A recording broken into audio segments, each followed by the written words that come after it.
그런데 노태우 전 대통령을 겨냥했을 박계동 의원의 폭로는 엉뚱한 대로 비화되고 있었다. 그 즈음 중국을 방문 중이던 김대중 국민회의 총재는 노태우 전 대통령 비자금 사건과 관련해 자신에게도 의혹이 쏠리자 10월 27일 스스로 노태우 대통령으로부터 20억 원의 정치 자금을 받았다고 밝혔다. 김대중 씨는 20억 원 외에는 한 푼도 받지 않았다. 처음에는 받지 않으려 했으나 아무 조건도 없으니 받으라고 했다고 말했지만 오히려 의혹을 증폭시키기만 했다. 민자당의 강삼재 사무총장은 김대중 씨가 노태우 대통령으로부터 받은 돈이 20억 플러스 알파라고 주장했다.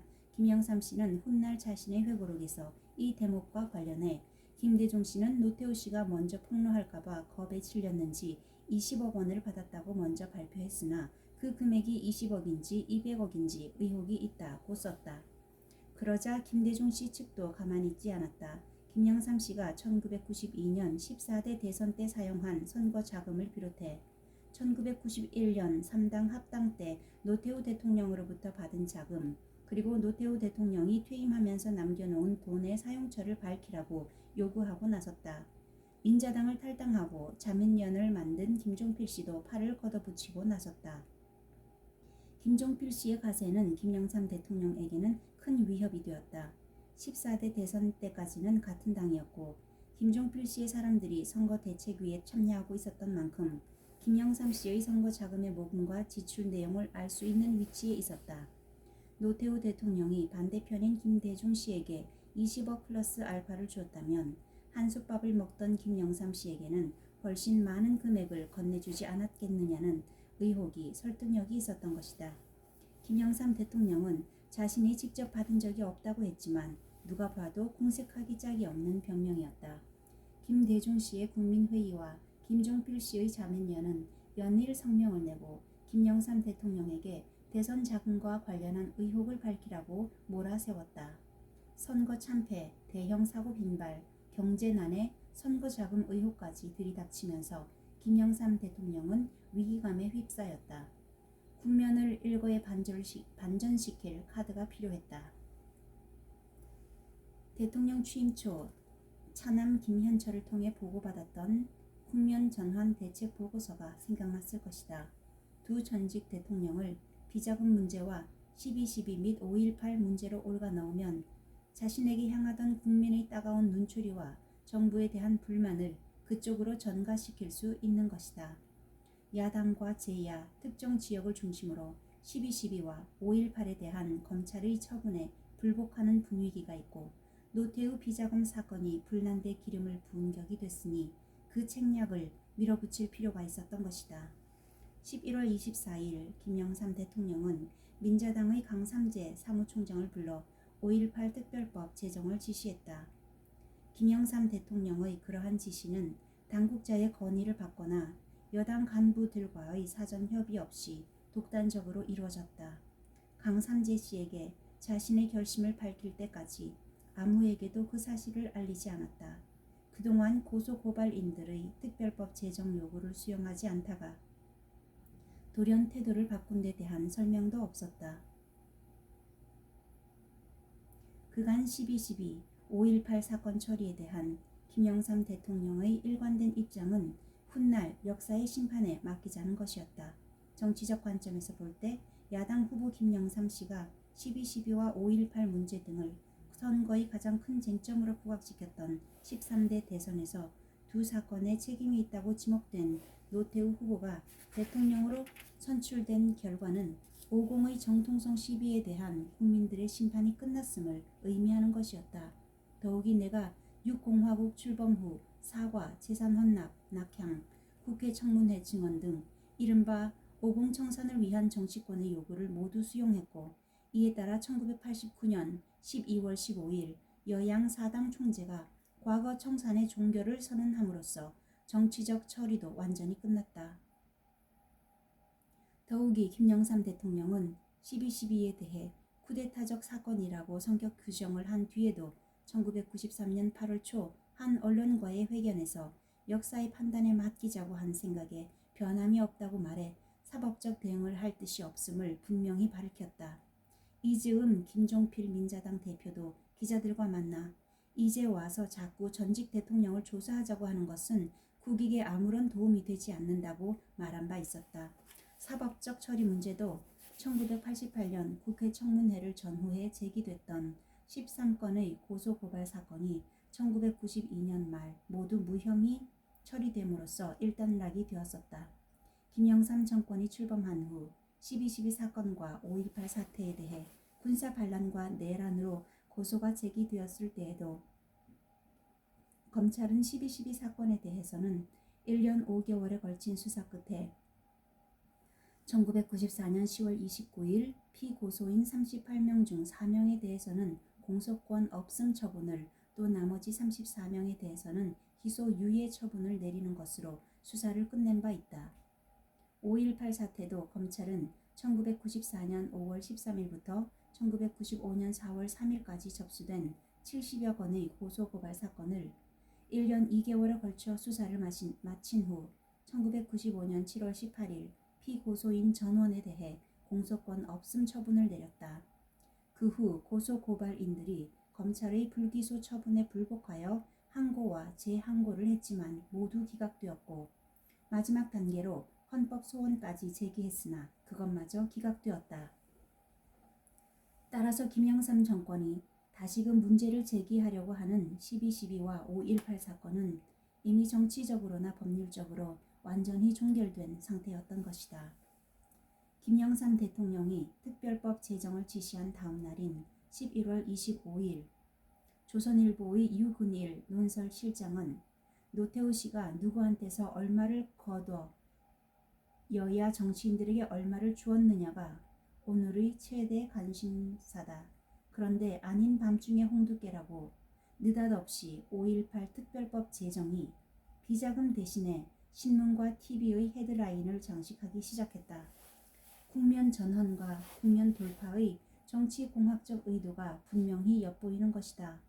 비자금 전국과 대선 지원금 전국, 그리고 20억 플러스 알파설 전국의 초점을 흐리는 최면제로 쓰여서는 절대로 안 된다고 특별법 제정의 부당성을 지적했다. 해외의 시각도 다르지 않았다.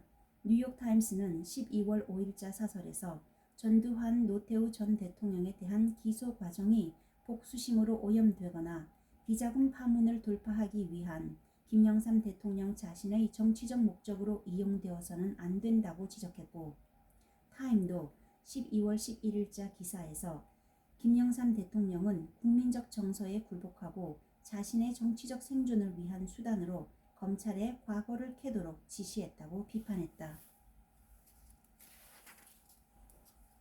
김영삼 대통령의 돌연한 태도 변화에 가장 당혹스러웠던 것은 검찰이었을 것이다. 고소 고발인들의 압력을 버텨오며 오랜 수사 끝에 성공한 쿠데타는 처벌할 수 없다고 공소권 없음의 결론을 냈던 검찰은 뒤통수를 맞은 꼴이 된 셈이었다. 대통령의 한마디에 따라 수사를 재개해 4개월 전의 결정을 뒤엎어버리고 기소해야 하는 검찰의 입장은 참담한 것이었다. 11월 25일자 조선일보는 검찰의 초기 대응을 이렇게 보도했다. 서울지검 공안 1부 부장 정진규는 24일 5.18 특별법 제정 발표 직후 긴급 검사회의를 갖고 공소시효 연장을 골자로 하는 특별법 제정을 위해서는 소급 입법을 금지한 헌법을 우선 개정해야 한다는 데 의견을 모았다. 검찰 관계자는 해방 직후의 반민족 행위자 처벌법이나 4.19 후의 공민권 제한 법률 등 두 차례의 소급 입법은 모두 헌법 부칙에 근거 규정이 있었다. 현행 헌법에 소급 처벌 금지 규정이 있는 만큼 공소시효를 연장하려면 반드시 헌법에 근거 규정이 있어야 한다. 전두환 전 대통령을 비롯한 5.18 관련자들은 올 8월 15일로 공소시효가 만료돼 이들을 처벌하려고 특별법을 제정하면 소급 입법을 금지한 헌법 규정에 어긋난다고 말했다. 12월 18일자 한겨레 신문의 기사는 검찰의 참담한 모습을 이렇게 전하고 있다. 11월 30일 특별수사본부 구성 직후 검사는 우리는 개다. 물라면 물고 물지 말라면 안 문다. 사실 이번 수사를 맡고 싶어하는 사람이 있겠느냐고 자조적으로 내뱉었다. 물어라. 그것도 최대한 이른 시일 안에 라는 숙제를 해내기 위해 바둥대는 것으로 비친다. 김영삼 대통령의 특별법 제정 지시가 떨어지자 검찰은 11월 30일 지체 없이 서울지검에 12.12 및 5.18 특별수사본부를 설치했다. 검찰은 기소유예한 사건이라도 피의자가 재범을 범했거나 개전의 정이 없을 경우에는 재수사해서 처벌할 수 있다는 법 집행의 형식 논리와 함께 비자금 사건으로 노태우 전 대통령이 구속되는 사태가 발생했고 국민들도 두 사건에 대한 궁금증이 증폭되는 등 지난번 검찰의 결정 때와는 사정이 많이 달라졌다는 사정 변경의 논리를 내세웠다. 기본적으로 12.12와 5.17, 5.18은 같은 사건이라고 해석했던 것이다. 그동안 12.12와 5.18을 분리수사해왔던 검찰이 두 사건을 같은 사건으로 규정한다는 것은 공소권 없음의 결정을 내린 5.18 사태를 재수사하기 위한 명분을 만들어 놓으려는 것이었다. 궁색하기 짝이 없는 술책이었다. 기소유예는 재수사할 여지가 있지만 공소권 없음의 결정을 내린 경우는 다시 수사할 수 없기 때문에 12.12와 함께 묶을 필요가 있었던 것이다. 결국 헌법재판소도 검찰의 이 결정이 정당하다고 확인해 줄 수밖에 없는 막다른 골목으로 끌려 들어간 것이다. 검찰이 독립성이 보장된 준사법기관이기는 하지만 위헌적인 소급 입법까지 강행하며 나를 사법 처리하려는 대통령의 뜻을 따르지 않을 수 없었던 사정은 이해할 수도 있다고 하겠다. 그러나 삼권 분립주의인 우리나라의 국회 그리고 헌법주의 법치주의의 최후 보루인 헌법재판소마저 권력의 눈치를 보며 김영삼 정권의 폭거에 충실한 하수인 역할을 함으로써 우리 헌정사에 치유하기 어려운 상처와 오점을 남긴 사실은 지금 와서 되돌아봐도 안타까운 일이 아닐 수 없다.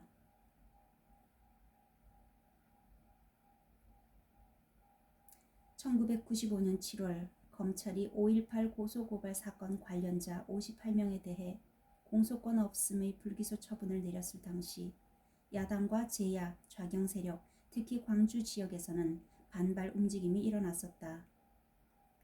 이들은 특별법 제정과 특별검사제 도입을 요구하고 나섰는데 그중 5.18 기념재단인 기념재단 이사장인 조비오 신부는 공소시효를 초월한 사법 처리를 주장하고 나왔다. 집단 서명 운동을 벌인 교수들도 공소시효 기간을 적용받지 않는 특별법 제정을 요구했었다. 그때까지 우리나라에서 소급법이 제정된 사례는 2번 있었다. 해방 후 친일 인사들을 처벌하기 위한 반민족 행위자 처벌법이 제정됐고 4.19 이후 또 한 번 소급법이 만들어졌다. 그러나 이 2번의 경우는 모두 혁명적 상황과 연관된 일이었다. 전자의 경우는 우리 민족이 일본의 식민 통치에서 해방되어 자주 독립국가를 수립했다는 민족사적 계기가 있었고 후자의 경우는 4.19 의거에 의한 정부 전복과 헌법의 개정이라는 과정을 겪은 뒤였다. 정상적인 헌정 운영이 이루어지던 상황에서 소급법의 제정 논의가 제기된다는 것은 예사로운 일이 아니었다. 반대 논의가 당연히 나올 수밖에 없었다. 1995년 10월 17일자 동아일보, 국민일보 등 주요 언론은 야권과 대한변협, 학계 등 각계에서 5.18 특별법 제정 요구는 위헌이라는 반론이 만만치 않게 제기되고 있다는 보도와 함께 대부분의 판검사들은 사안의 미묘함 때문에 조심스럽지만 특별법 제정 위헌론에 동조하는 분위기라는 말도 전했다. 또 변협 소속의 일부 5, 60대의 변호사들이 서명운동에 참여하지 않음은 물론 그 서명운동에 반대하는 서명운동을 전개할 움직임을 보이고 있다고도 했다. 이러한 움직임에 참여하고 있던 한 변호사는 특별법 제정으로 5.18 사태의 공소시효를 연장하는 예외를 인정한 경우 툭하면 소급 입법을 만드는 좋지 않은 선례가 될 수 있다. 대다수 변호사들이 변협의 입장에 대해 침묵하고 있지만 우리와 비슷한 생각일 것이라고 말했다는 것이다. 김동환 변호사는 법률신문에 기고한 글에서 공소시효가 지난 범죄 행위에 대해 사후에 법률을 제정해 공소시효 기간을 연장 처벌할 수 있도록 하는 것은 헌법의 형벌 불소급의 원칙에 어긋난다. 국민의 기본적 인권을 옹호해야 할 변협이 특별법 제정을 주장하는 것은 민주적 헌정 질서를 무력하게 하는 것이라고 지적했다. 1996년 5.18 관련자들을 처벌하기 위해 제정된 법률의 이름은 5.18 민주화 운동에 관한 특별법이었다. 그런데 이 법률에는 법 이론상 보통 사람의 상식으로는 도저히 생각할 수 없는 문제점이 내재돼 있었다. 우선 나를 포함한 소위 5.18 관련자들을 처벌하는 데 있어 처벌할 수 있는 시한이 정확히 언제까지인가에 대한 의견이 분분했다. 수사를 한 후 재판에 회부할 수 있는 시한이 남아있다 할지라도 그 짧은 시간으로는 도저히 치명타를 가할 수 없어 남아있는 시한을 더 이상 진행되지 않도록 묶어둘 필요가 있다는 것이다. 이를 위해 김영삼 정권이 찾아낸 대책은 첫째, 공소시효를 정지시키는 특별법을 제정하되 앞으로 시한이 얼마나 남았는지를 확인한 후에 추진하고, 둘째, 시한이 얼마나 남았는지 알아보기 위해 헌법재판소에 헌법소원을 제기한다는 것이었다.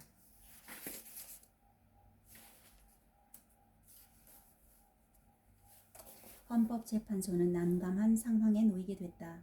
7월 검찰의 공소권 없음을 결정 직후 5.18 피해 당사자 등 관련자들은 검찰의 불기소 처분에 대해 헌법 소원을 신청했다. 5.18 내란 혐의 공소시효의 기산점을 최규하 전 대통령의 하야 시점인 1980년 8월 16일로 하면 그때부터 15년이 되는 1995년 8월 15일로 공소시효가 만료되는 것이었다. 헌재에서 이러한 내용으로 평의가 이루어졌다고 보도되자 10월 29일 황급히 소원을 취하함으로써 평의가 이루어질 수 없도록 원천적으로 봉쇄해버렸다. 고소고발인들의 소원 취하는 헌재가 12.12 5.18과 관련해 전두환 노태우 두 전직 대통령의 반란죄 공소시효는 남아있으나 내란의 공소시효는 완료됐으며 다른 관련자들의 경우 내란죄와 반란죄 모두 공소시효가 완료되었다는 선고를 원천적으로 불가능하게 하기 위해 아예 헌법소원을 취하해버린 것이다. 헌재는 12월 15일 헌법소원 사건에 대한 심판 절차가 종결됐다는 사실을 발표했다. 발표를 안 해도 이미 다 알고 있는 사실을 새삼 발표한 것은 소원을 취하하기 전 8차 평의 때의 결정문 내용 성공한 내란도 처벌할 수 있다를 소수 의견 발표 형식으로 공개하려는 의도였을 것이다.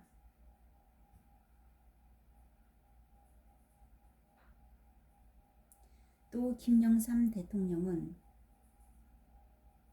당초 11월 24일 특별법 제정을 지시하면서 5.17 내란이라고 명시했었는데 헌법재판소의 내란시효 만료 보도가 나오자 12.12 군사반란이라고 바꿨다. 특별법을 제정하려는 목적이 실체적 진실을 밝히자는 데 있는 것이 아니라 유죄를 전제해놓고 처벌하자는 것임을 여실히 드러낸 것이다. 헌법재판소 전원재판부는 2월 16일 서울지법이 제청한 5.18 특별법 위헌 심판과 유학성 등이 낸 이 건의 헌법소원 등에 대한 결정 선고에서 특별법은 헌법에 위반되지 않는다고 밝혔다. 위헌 심판 제청이 제기된 지 29일 만에 전격적으로 이루어진 결정이었다. 공소시효가 끝난 범죄에 대해 다시 시효를 정지시킬 수 있는가라는 쟁점에 대해 재판관 9명 중 5명은 위헌 의견을, 4명이 합헌 의견을 냈으나 위헌 결정 정족수인 6명에 미달함으로써 합헌 결정을 내렸다.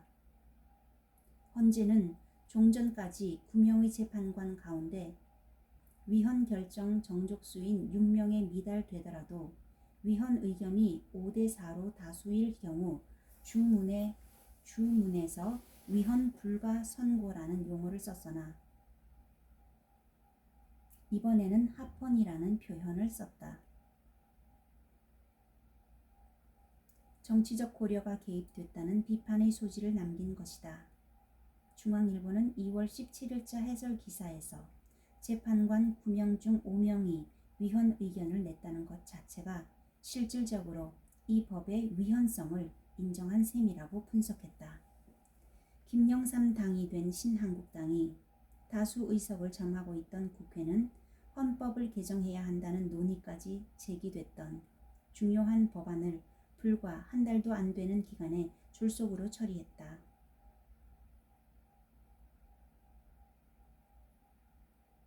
대통령 재임 기간 중 공소시효를 정지시킴은 물론 공범자들의 공소시효도 정지시키는 내용으로 특별법을 만들어 12월 19일 통과시킨 것이다. 이 특별법은 당초 야당인 국민회의와 민주당이 별도의 특별법안을 국회에 제출했을 당시만 해도 여당인 민자당에서 강력히 반대했던 것이다. 그랬던 민자당이 김영삼 대통령의 말 한마디가 떨어지자 하루아침에 태도를 바꿨고 다수 의석의 힘으로 국회를 몰아갔다. 민자당은 김영삼 대통령이 5.18 특별법 제정을 지시한 지 일주일도 안 된 1995년 12월 6일 당명을 신한국당으로 바꿔버렸다. 다음 해 2월 6일에는 560 세력을 배제한 채 신한국당을 출범시킴으로써 3당 합당으로 만든 민자당을 철저한 김영삼 당으로 탈바꿈시켜 놓았지만 5.18 특별법을 국회에서 밀어붙이던 1995년 12월까지도 민정당 세력이 당내에 남아있었다.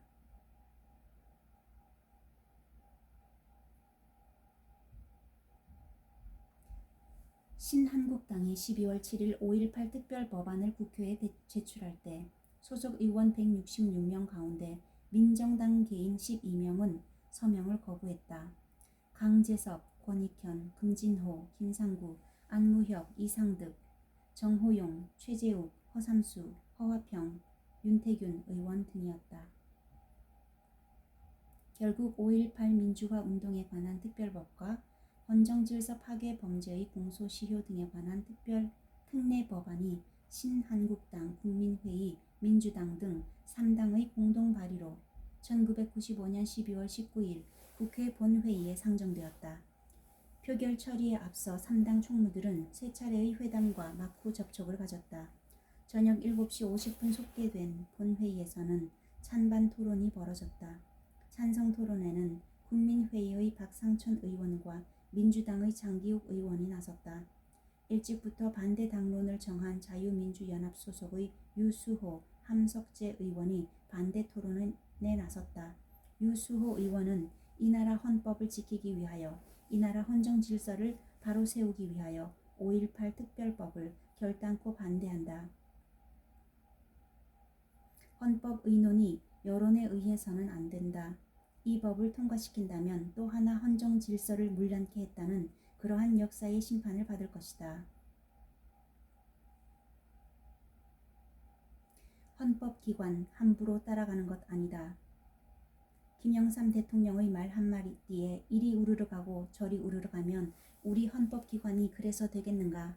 소급 입법은 결단코 안 된다는 의지, 여론이 어떻든 인기야 어떻든 내 표가 어떻든 간에 목숨을 바쳐서라도 헌법을 지켜야 한다는 것이 우리 입법자의 자세여야 한다고 역설했다.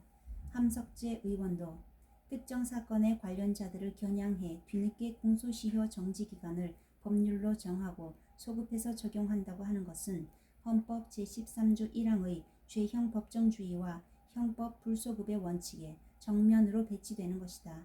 만일 이런 식으로 법을 만들어 공소시효가 만료된 범죄자들을 처벌한다면 국민이 어떻게 마음 놓고 살 수가 있겠는가. 목적이 아무리 훌륭하더라도 그 절차와 방법은 기본적으로 헌법 질서를 존중하고 법 테두리 내에서 이루어져야 한다는 것이 내 소신이다. 과거 청산 작업도 중요하지만 법치주의는 더 중요한 것이다.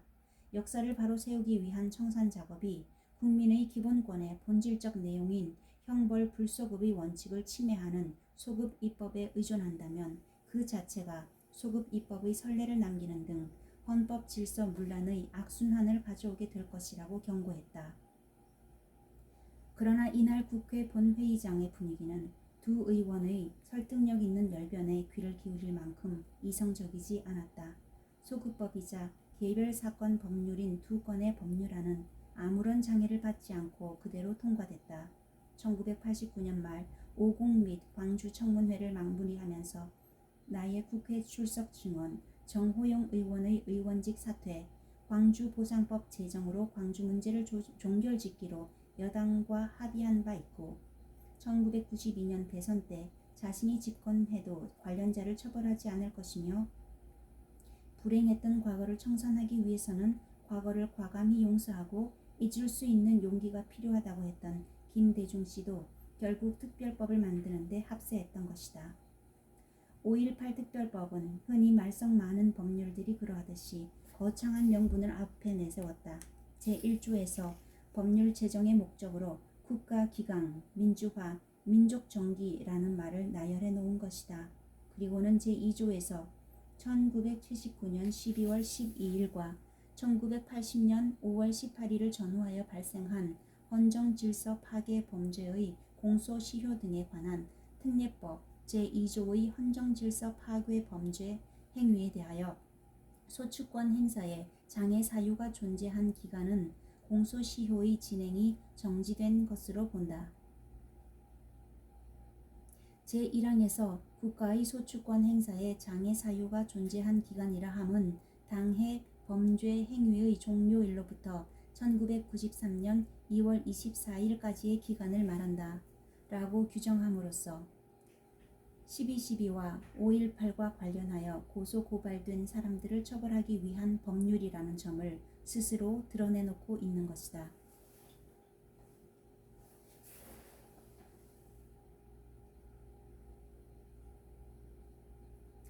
표결 결과는 찬성 225표, 반대 20표, 기권 2표였다.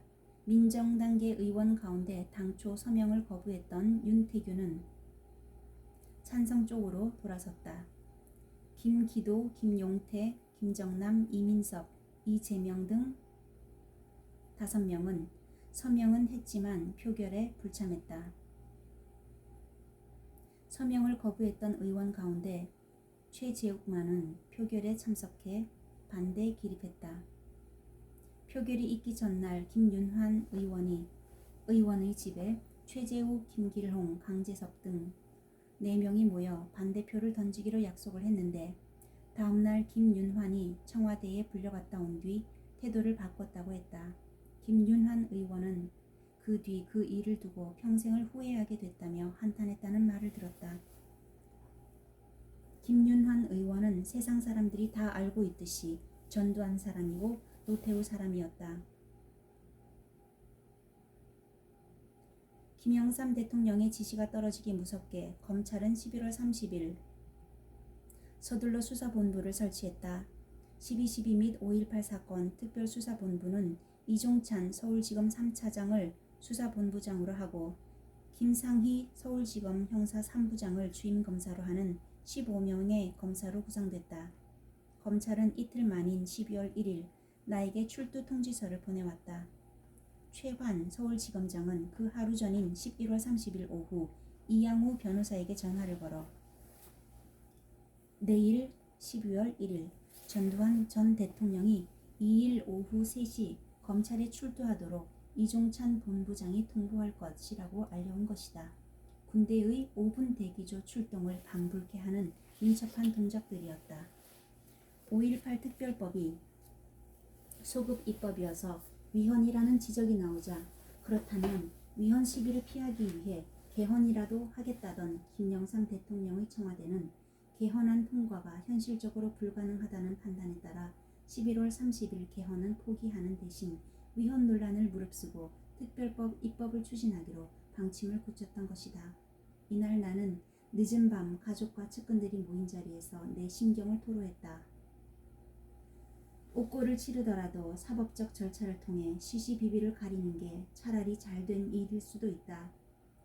이 어려운 고비를 거치면서 우파 애국 세력이 각성하고 재기할 수 있는 계기가 마련된다면 나의 희생은 영광스러운 일이 될 것이니 말이나 행동 거지를 침착하게 하라고 당부했다.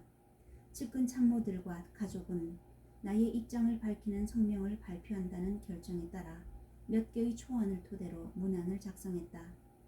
나는 이성을 잃은 김 대통령의 조치에 그대로 순응해서는 안 된다는 생각에 우선 이른바 역사 바로 세우기의 부당성과 특별법 제정의 위헌성을 지적하는 내용을 중심으로 문안을 작성토록 했다.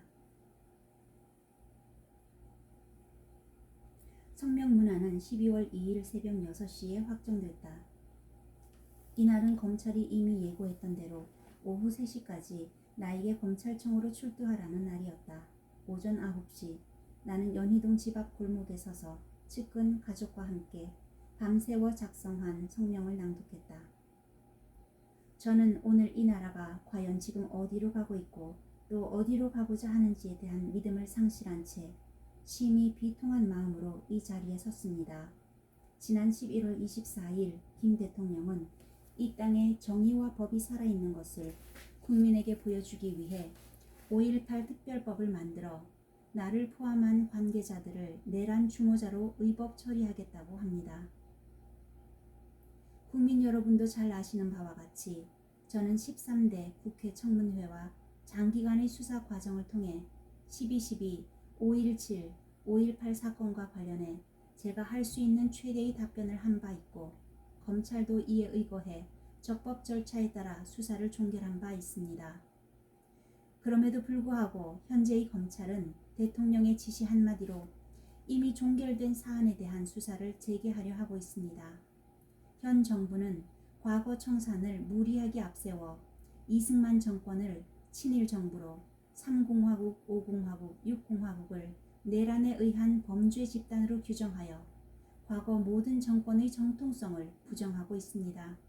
이 현 정부의 이념적 투명성을 걱정하는 우려를 불식시키기 위해서라도 김 대통령은 이번 기회에 자신의 역사관을 분명히 해주시기를 기대합니다.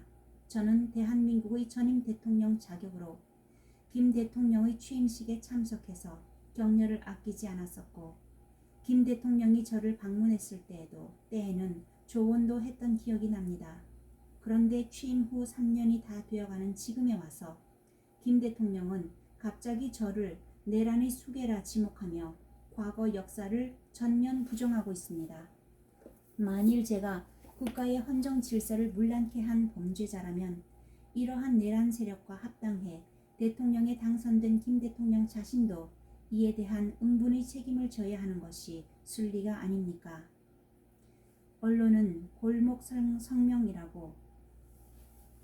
성명이라고 이름 붙인 이 성명에 대해 현직 대통령에 대해 정면 대결을 선언한 것이며 권력의 보복을 자초하는 위험한 도전이라고 보도했다. 그러나 나는 그 즈음 김영삼 정권의 이념적 성향과 역사관에 의심을 갖고 있던 국민들은 내가 마땅히 해야 할 말을 한 것이라고 평가해 줄 것으로 생각했다. 나의 성명문은 길지 않았다. 몇 분간의 성명문 낭독이 끝나자 나는 곧바로 고향인 경남 합천으로 향했다.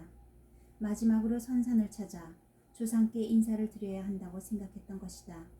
나에게 씌워진 죄목에 대한 형량은 사형뿐이어서 일단 구속되면 앞으로 선형을 참배할 기회가 영원히 박탈될지 모르는 상황이었기 때문이다. 연희동을 출발한 나는 먼저 오전 9시 30분 동작동 현충원에 들러 참배를 마치고 곧장 합천으로 향했다. 취재진 수십 명이 내 뒤를 따라오고 있었다. 나는 생가 이웃에 있는 장조카 집에 짐을 풀고 모여든 친척들과 마지막이 될지 모를 저녁을 함께 나누었다. 나에게 검찰 출두를 통보했던 검찰은 바로 다음 날에는 사전 구속영장을 신청했고 2일 밤 11시 22분 서울지법 신흥철 판사가 영장을 발부했다.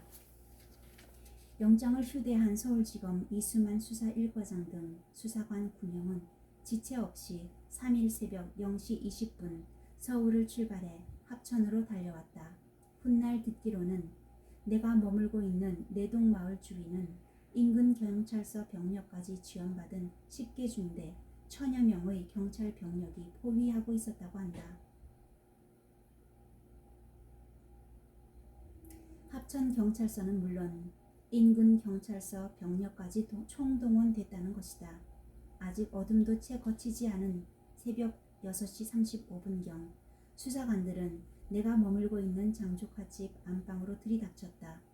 수사관들은 잠자리에 있던 나를 깨운 후 서둘러 옷만 걸치게 하고는 나의 양팔을 잡아챈 채 호송 차량으로 끌고 갔다. 훗날 아내는 6.25 때 친정집이 인민위원회에 접수된 일이 있었는데 이날의 상황이 그때를 떠올리게 했다고 수뢰했다. 수십 대의 보도진 차량들이 뒤쫓고 있는 가운데 호송 차량은 쉬지 않고 경부고속도로 상행선을 달려 4시간 10분 만인 오전 10시 40분경 안양교도소에 도착했다. 이동 중에는 휴게소에 들러 화장실을 이용할 시간조차 주지 않았다. 간단한 입소 절차를 거치자마자 검사가 들이닥쳐 신문을 시작했다. 물 한 모금도 마시지 못한 상태에서 신문은 11시간에 걸쳐 진행되었다. 이튿날 나에게는 3.5평짜리 독방과 수의 한 벌이 주어졌다. 수감번호 3124번 미결수 신분이 된 것이다. 안양교도소로 오는 4시간 동안 나는 호송 차량 안에서 골똘히 생각했다. 이제 사형 선고가 예정된 재판을 받게 된 내가 마지막으로 지켜야 할 것이 무엇인가? 목숨인가 명예인가? 국가와 국민과 역사 앞에 마지막으로 무엇을 남겨야 하는가? 호송 차량 뒷좌석에 앉은 내 양쪽으로는 수사관 둘이 꽉 붙어 앉아 있어 꼼짝도 할 수 없었지만 정신만큼은 맑았다. 분노가 일지도 않았다. 두려움이나 서글픔 같은 감정도 느껴지지 않았다. 혼신의 노력을 기울여 국가의 안전을 지키고 민족 번영의 토대를 가꾸어 온 오 공화국의 역사가 전면 부정당한다면, 역사 파괴의 폭거를 막을 수 없다면 역사의 심판대 위에 내 한 목숨을 바칠 수밖에 없다는 생각으로 굳어져 갔다. 결의를 다짐하기 위해 나는 단식을 하기로 마음먹었다. 나의 단식은 단순한 시위가 아니라 국가와 국민과 역사를 위한 산화의 과정이라고 생각했다. 수감 이튿날 이양우 변호사를 접견했고 다음 날인 12월 5일에는 세 아들이 함께 면회를 왔는데 내가 단식하고 있다는 사실을 알고 돌아갔다.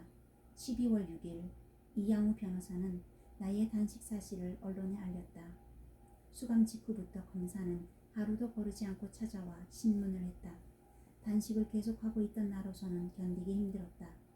단식 열흘째가 되자 탈수 현상으로 혈압이 내려가고 맥박이 빨라지는 등 이상 증상이 나타나기 시작했다. 갑자기 시작한 무리한 단식 때문이었다. 단식 12일째인 14일부터 나는 보리차도 끊고 냉수만 마셨다. 내 안색은 급격히 황색을 띠기 시작했다. 목소리도 작아져 잘 안 들리는지 면회 온 큰아들은 내가 한 말을 다시 묻고는 했다.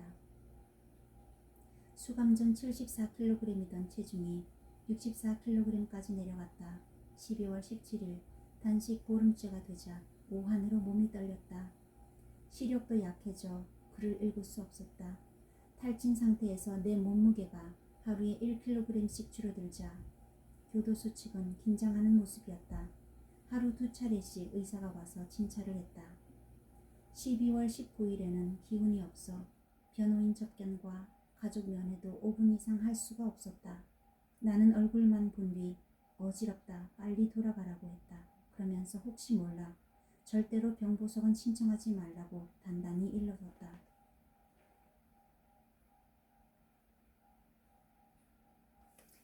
12월 20일에는 백담사 주지였던 도후 스님이 면회를 왔다. 내가 단식을 중단하도록 강청해 줄 것을 법무부로부터 요청받은 것이다. 도후 스님은 눈물로 단식 중단을 호소했다. 그러나 내 결심은 흔들리지 않았다. 하루하루 악화되는 나의 상태 변화에 신경을 곤두세우고 있던 교도소 당국은 20일 밤 11시 35분 나를 앰뷸런스에 태워 국립경찰병원으로 이송했다. 단식 19일째로 접어든 날이었다. 나를 태운 앰뷸런스는 기자들이 진을 치고 있던 병원 정문을 피해 후문으로 들어갔다. 0시 10분경이었다. 거의 의식불명 상태에 있던 나는 그 즈음 교도소 당국이 만일의 상황에 대비해 앰뷸런스를 24시간 대기시켜 놓았던 사정 같은 것은 알 수 없었고 내가 이송되는 상황도 당시에는 명료하게 인식할 수 없었다. 병원 뒤편 주차장엔 가로등마저 꺼놓았다고 했다. 캄캄한 어둠 속에 차가 멎더니 나를 수술용 침대 같은 데 태우고 엘리베이터로 이동하고 있다는 사실을 어렴풋이 알아차릴 수 있었다. 병실 침대에 누인 채 두런두런하는 말소리에 눈을 뜨니 낯선 사람들이 보였다. 여기가 어디냐고 하니까 병원인이 안심하라면서 간이 검사와 함께 링거 주사를 놓겠다고 했다. 나는 몽롱한 의식 속에서도 검사는 몰라도 주사는 그만두라고 했다. 교도소에서부터 들고 있었는지 내 손에는 염주가 쥐어져 있었다.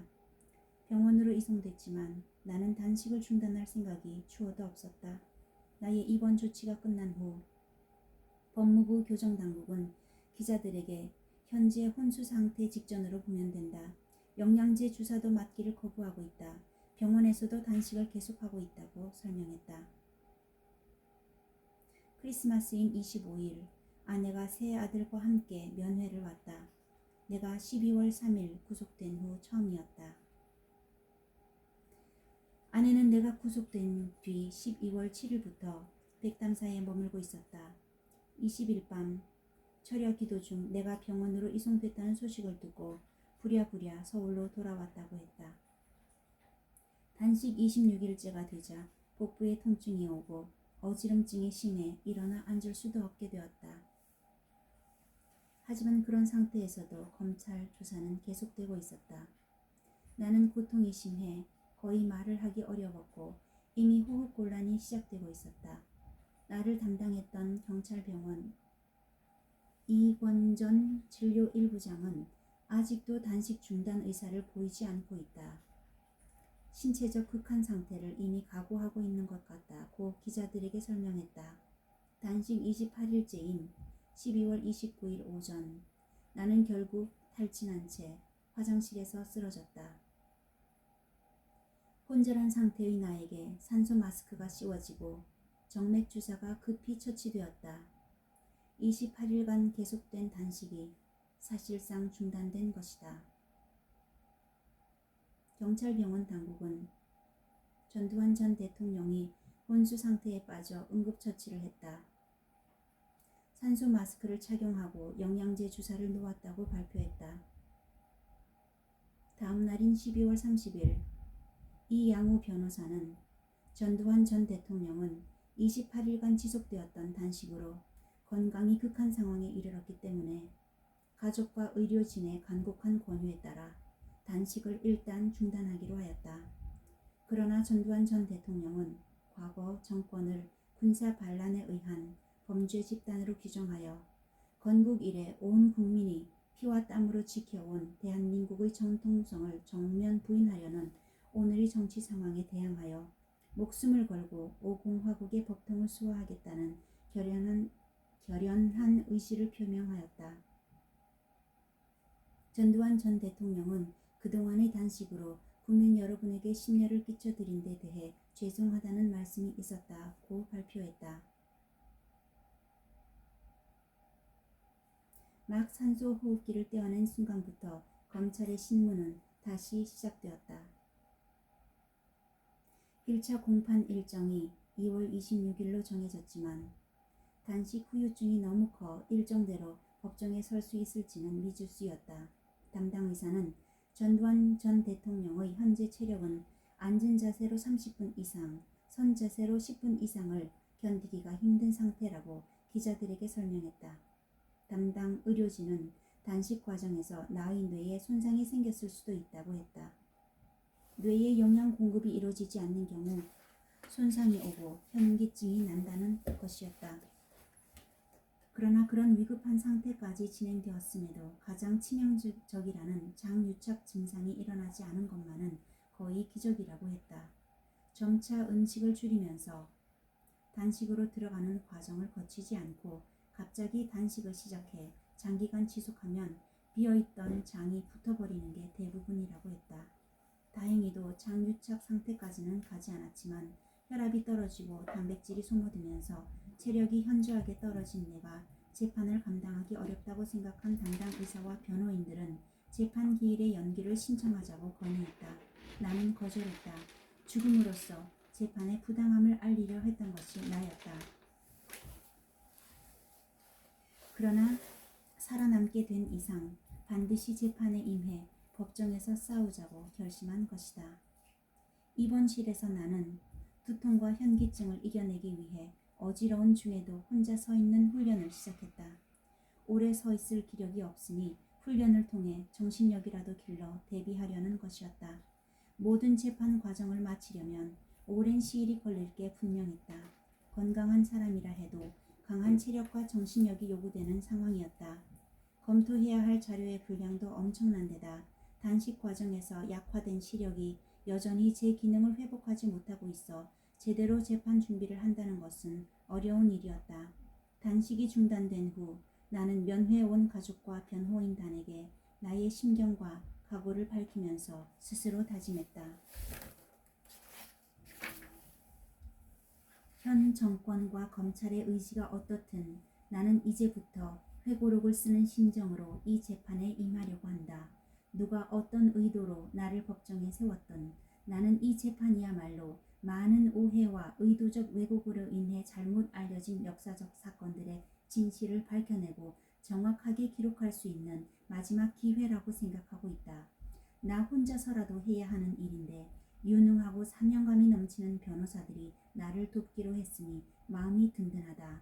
사실 그동안은 언젠가 때가 되면 역사의 진실을 밝힌다는 생각으로 내가 아는 모든 것을 글로 남기려 했었다. 그러나 이렇게 끌려와서 강제에 의해 내 입장을 밝혀야 하는 일이 생겼으니 오히려 잘 됐다는 생각까지 든다. 내가 직접 회고록으로 남기면 잘 믿지 않을지도 모르는데 재판을 통해 모든 관계자들의 진술과 증언이 뒷받침하게 된 만큼 그보다 더 확실한 일이 없을 것이다. 또 모든 진술이 재판 기록으로도 남게 될 테니 12.12와 5.18에 관한 한 우리가 남길 수 있는 최고의 기록물이 될 것이다. 그러니 우리 모두 역사 속에 보존될 사초를 남긴다는 사명감으로 최선을 다하자. 재판 과정에 숨소리 하나, 토시 하나까지 속기록에 남게 될 것이다. 역사의 심판대 앞에 서 있다는 엄숙한 마음으로 임하자. 내가 법정에 서면 수모도 당하고 어려운 일도 많을 것이다. 그래도 좌절하지 말고 재판 결과에 연연히 하지 말고 끝까지 싸워나가자. 가해자도 피해자도 언젠가는 죽게 마련이고 후세에는 이 기록만이 남아 역사적 진실을 말해줄 것이다. 어떤 어려움이 있더라도 최선을 다해 역사의 교훈을 한번 남겨보자. 합수본부장 시절 정승화 총장을 상대로 박 대통령 시해 사건을 수사하던 그 긴박하고 어려운 시기에 나를 지켜준 신념은 바로 이 한마디 말이었다. 사람은 죽일 수 있어도 진실은 죽일 수 없다.